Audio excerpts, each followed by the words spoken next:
I found out from my kids, they kept trying to get me up really early in the morning, texting and calling, and I thought it was fake news. But the images that I got. And unfortunately, it comes to our final song for it ever. I just want to say to you on behalf of the guys in Black Sabbath and myself, that your support over the years has made it all possible for us to live a lifestyle we live. Thank you from the bottom of our heart. I love you, we love you. What kind of preparations does a legend make for his own passing, especially one who has faced death more than once?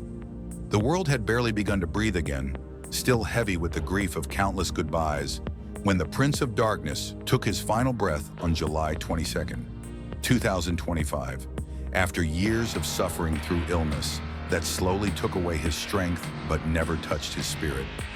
Ozzy Osbourne seemed to know his time was near. Just days before the end, he confided in those closest to him, sharing heartbreakingly private truths that had weighed on him for years. Among them was Tony Iommi, his lifelong brother in arms, the man who knew him longer and deeper than anyone else. What Ozzy shared wasn't just memory, it was something that could shatter even the strongest of hearts. Before we go on, if his voice ever meant something to you, take a moment, lift a hand, say a quiet thank you, or simply remember. This is for the rock legend who gave everything, right to the end. And perhaps the most haunting part of all is that Ozzy seemed to sense it. He stepped into the spotlight one last time, not merely to perform, but to say goodbye, not with words, but with presence. On July 5th, 2025, beneath the open sky of Villa Park Stadium in Birmingham, Ozzy Osbourne took the stage for what would become his final performance. He wasn't standing, he couldn't. Battling the effects of Parkinson's disease and enduring the pain left behind by multiple spinal surgeries, he sat upon a custom-made leather throne, its wings stretching behind him like something mythical. It wasn't just a seat, it was a symbol, a monument to resilience, to endurance, to a man who, even in the shadow of mortality, refused to let go of the music, the stage, or the people who had walked with him for decades, through the chaos, the glory, the hurt, and the creation. That night, over 45,000 fans filled the stadium, and nearly 6 million others watched from across the globe. They thought they were witnessing a celebration, a return home. No one realized they were witnessing the end. The concert was called Back to the Beginning, a tribute to Birmingham, the smoke-stained city where it had all started, where 4 working-class boys, including Ozzy and Tony, dreamed of something larger than the factories and the cold, gray skyline. And on that night, the dream came full circle. The original Black Sabbath lineup, reunited after more than 2 decades apart, stood together one final time. There were no fireworks, no polished theatrics, just raw sound and stripped-down truth. It wasn't a show, it was a farewell. Metallica, Slayer, Guns N' Roses, Tool, and Pantera joined them in tribute. But the spotlight, quietly and unquestionably, belonged to Ozzy. His voice, though tired, carried a weight that pierced straight through the noise. Every word he sang felt like a goodbye wrapped in pain, wrapped in love. Behind the scenes, those closest to him could see the toll it was taking. Tony Iommi later said, "We think he held out just to do that show." And Ozzy himself had once told him, half joking, half dead serious, "I'd rather die singing in Birmingham than rot in a hospital bed." He meant every word. After the final note faded, there was no after party, no media spotlight. Ozzy, completely drained, was wheeled back into his dressing room. But before he left the building, he made one last stop. He rolled himself into Tony's room, managed a small, tired smile, and whispered, "It went all right, didn't it?"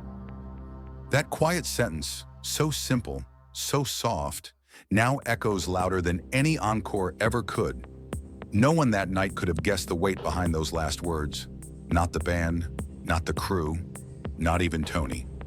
And yet, looking back, there was a stillness in Ozzy's gaze, a kind of peace that only comes when someone knows they've said everything they needed to say. Just 2 weeks later, in the quiet of his Buckinghamshire home, surrounded by Sharon and their children, Ozzy Osbourne passed away in his sleep. It was the night of July 21st, 2025. He was 76. The world woke up to heartbreak. News anchors stumbled through their tributes. Headlines couldn't quite find the words. Fans gathered in silence outside his childhood home in Aston, lighting candles, leaving flowers, scribbling thank you notes on old vinyl covers. Across the music world, tributes poured in. From Elton John to James Hetfield, from legends to newcomers who had all in some way been touched by the fire that was Ozzy. But no tribute spoke louder than the silence that followed, because some silences don't ask to be filled, they ask to be felt. And in that silence was everything Ozzy had given, and everything he left behind. That final concert didn't just raise 140 million euros for Parkinson's research in Birmingham Children's Hospital. It raised something deeper, a collective memory, a final image of a man no longer able to stand, yet towering over the stage in spirit, pouring the last of himself into every word. When Paranoid rang out for the final time, there were no explosions, no curtain drops, just a soft tremble of his hand lifted in goodbye. Tony's eyes were wet, holding a grief too intimate for words. And the crowd, tens of thousands strong, stood in stillness, knowing they had witnessed the closing of something immortal. In that moment, the world didn't just lose a musician, it lost a force of nature, a soul that roared against pain and dared to burn bright, even as the end drew near. And all eyes turned naturally to the man who had stood beside Ozzy since the beginning, through every tour, every silence, every scream. Tony Iommi. What he revealed just hours later would bring a wave of grief the world wasn't prepared for. On the morning of July 23rd, as tributes swelled and memories flooded the airwaves, Tony finally spoke. In a quiet, emotional interview with ITV News, his voice was barely above a whisper. He said the loss hadn't fully sunk in. "I woke up and it hit me like a ton of bricks," Tony admitted, eyes lowered, voice breaking under the weight of memory. He shared that just hours before Ozzy passed, he'd received one final text message, a simple message. He said he was really tired, no energy left. At the time, Tony didn't realize what it meant. "I just thought, oh no, something's not right." But now looking back, he's certain Ozzy had been holding on for that one last show. The signs had been there, but none of them wanted to believe it. During rehearsals, Ozzy had looked frail. His movements were slow, his breath shallow. They had structured the performance carefully, allowing him long rests, pausing between songs, letting him reminisce with the audience instead of pushing through set lists. It wasn't about perfection, it was about presence. It was about honoring a journey that had lasted more than 5 decades. From smoke-stained street corners in Birmingham to the loudest arenas in the world. Behind the music, behind the name, behind the throne, was just a man who wanted to say thank you. And then Tony shared the moment that brought the world to tears. Ozzy's final wish. It wasn't grand, it wasn't loud, it was heartbreakingly simple. He told me, weeks before the show, Tony said, barely holding back tears, he didn't want a farewell tour, no spectacle, no fuss. He just wanted one last night in Birmingham, one night to thank the fans. That's all he asked for. Not a legacy polished for cameras, but a goodbye shaped in humility, in gratitude, in love. The realization that Ozzy had been quietly planning his own farewell, not with press releases or headlines, but through a single humble performance, broke those who knew him best. For Tony, it wasn't just losing a friend, it was losing a part of his soul.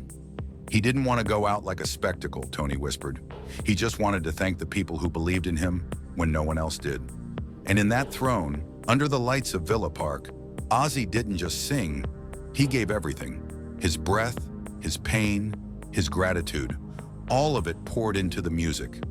Tony said it best, Geezer, Bill and I, we didn't just lose a bandmate, we lost our brother.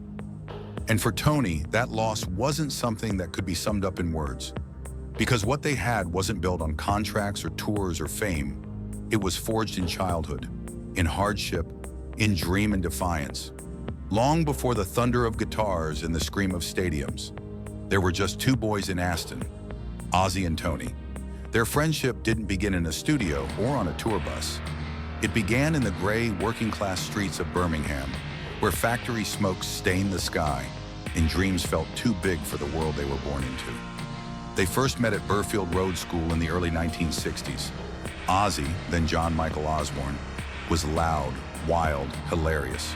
He couldn't focus in school, struggled with reading and writing, but he had that spark, that mischief in his eyes, the kind that made you laugh, even when life didn't feel funny. Tony was the opposite, quiet, thoughtful, with a seriousness that made him seem older than his years. But despite their differences, something unspoken connected them.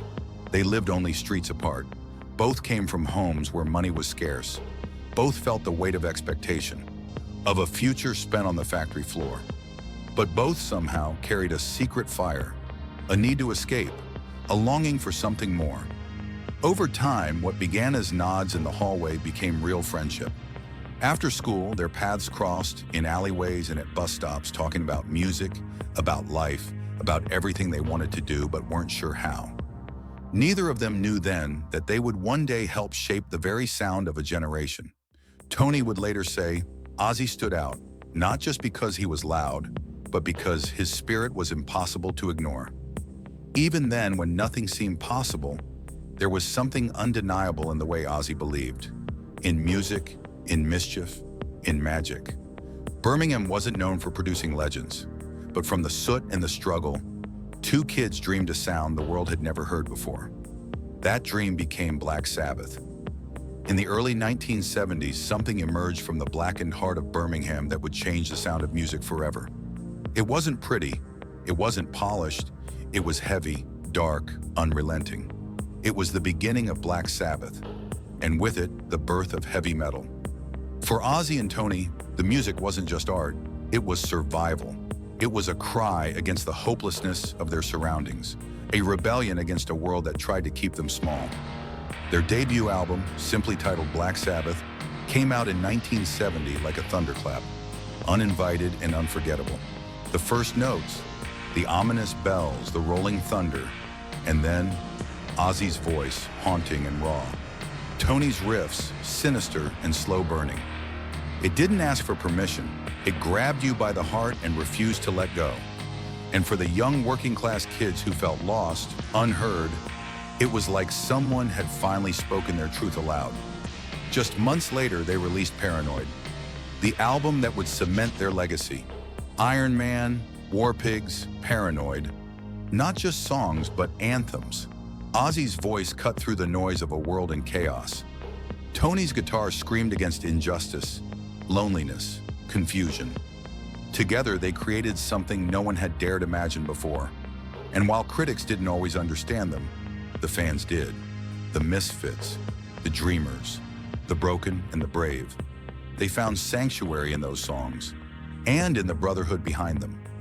As the years went on, Black Sabbath only grew bolder. Albums like Master of Reality, Sabbath Bloody Sabbath, and Sabotage weren't just follow-ups. They were revelations. Tony, despite losing the tips of his fingers in an industrial accident, pushed through pain with homemade prosthetics and created riffs that would define generations. Ozzy, meanwhile, laid bare his soul in every lyric, wrestling with fame, addiction, and a world that never stopped demanding more. They didn't glamorize darkness, they lived it, and it showed in every note. Through the 1970s, Black Sabbath sold out arenas, became global icons. But with that success came cracks in the foundation, the endless tours, the pressure, the personal demons that wouldn't stay quiet. And in 1979, everything broke. Ozzy, overwhelmed by addiction and spiraling behavior, was let go from the band, a decision Tony called the hardest of my life. It wasn't out of anger, it was heartbreak. We were watching him die slowly, Tony would later say, and we didn't know how to save him. Black Sabbath continued, bringing in legends like Ronnie James Dio and Ian Gillan. The music remained powerful, but something essential was missing. Without Ozzy, the bond that had once turned pain into power felt fractured. Ozzy's life descended into chaos, arrests, rehab, near-death moments. But through it all, something inside him never gave in, and somehow from the wreckage, he rose again. As a solo artist, he found a new voice, a new strength. Crazy Train, Mr. Crowley, No More Tears. These weren't just comebacks, they were battle cries, proof that the spirit of Aston's loudest, wildest dreamer still burned bright. And yet, even as he soared, a part of his heart remained unfinished. As did Tony's. Fans dreamed of a reunion. The world waited. And finally, in 2011, the impossible happened. Ozzy and Tony sat across from each other once more. Time had passed. Scars remained. But when they laughed, it was as if the years melted away.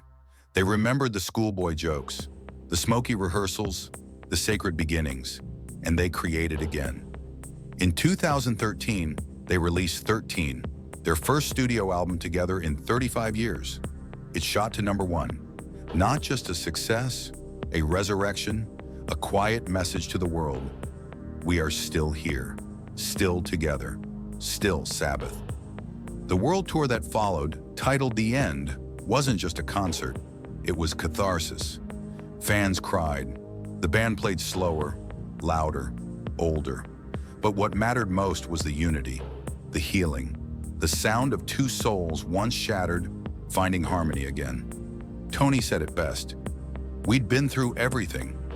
Fame, fallout, addiction, near death. But standing beside Ozzy again, it felt like home. In those final years, the fire between Ozzy and Tony burned with a different kind of heat. Not the wild blaze of youth, but the steady, enduring warmth of something reclaimed. The music no longer chased charts or critics. It carried memory. It carried meaning. They weren't just playing songs, they were telling their story of brokenness and healing, of falling apart and finding each other again. And though their time was now limited, their connection had never been deeper. There was a weight in every note, a quiet defiance in every chord. They had survived what most don't, and they did it together. When they took their final bow, it wasn't the end of Black Sabbath. It was the closing of a sacred chapter, written over half a century in riffs, in silence, in scars. They had fought their demons, and for once, they had won. For Tony, that victory was everything. I didn't just get my bandmate back, he said. I got my brother back. And that's the truth behind the music. It wasn't about fame. It wasn't about noise. It was about love. The kind of love that remembers, that forgives, that endures. In the days following Ozzy's passing, the world mourned. But no voice carried more weight than Tony Iommi's. When asked what Ozzy meant to him, he didn't hesitate. There's never going to be another Ozzy. 7 words that said everything. He didn't speak like a rock legend. He spoke like a friend, like a boy from Aston remembering the kid who once pulled faces behind the teacher's back, who cracked jokes before every rehearsal, who screamed louder than anyone else. Not for attention, but for life. Tony smiled through tears. He'd pull a stupid face right in the middle of a song, and I'd just lose it.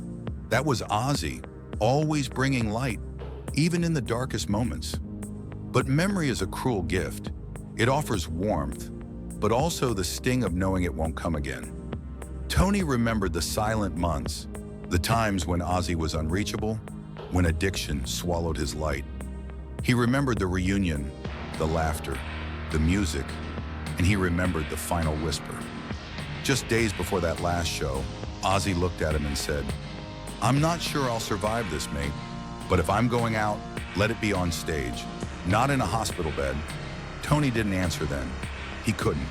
But now those words echo louder than any guitar riff. He knew, Tony would say later. He chose to finish where we began, with us, with music, with love. That concert, Back to the Beginning, wasn't just a performance. It was a farewell letter. Not written in ink, but in sweat, in sound, in soul. No spectacle, no curtain call. Just Ozzy, seated in his custom throne, his body tired, his eyes burning with gratitude, holding on to the microphone like it was the last tether to this world. And when the last note faded, he didn't wave. He simply rolled off stage, quiet, dignified, complete. Tony stood at his memorial, voice trembling but shoulders steady, borrowing strength from the memory of the man he called brother. This isn't goodbye, he said to the thousands gathered. This is thank you for every scream, for every laugh, for every scar, for every song. He left like a king, quietly, with dignity, with music, and then silence. Not emptiness, but fullness. The kind of silence that follows a life lived loudly and without apology. Fans stood shoulder to shoulder, some crying, some smiling through tears, all remembering not just the icon, but the man, the boy who never stopped being Ozzy, the spirit who bent music history around him, who redefined what it meant to be broken and brilliant at the same time. Tony now walks forward into that silence, not alone, but carrying everything Ozzy left behind. Every note, every memory, every unfinished joke. Because legends don't fade, they echo. Have you ever had to say goodbye to someone who shaped your soul? A friend, a brother, someone whose voice became part of your heartbeat? It's an unbearable kind of pain. And yet somehow it's also a gift. Because when someone like Ozzy walks beside you in music, in memory, in madness, in meaning, they never really leave. If Ozzy's voice ever carried you through a hard night, or made you feel seen when the world turned away, share your memory below. Light a candle, write a word. Let his echo live on, not just in the records or the videos, but in you. Because for those who truly listened, he's still here. There will never be another Ozzy.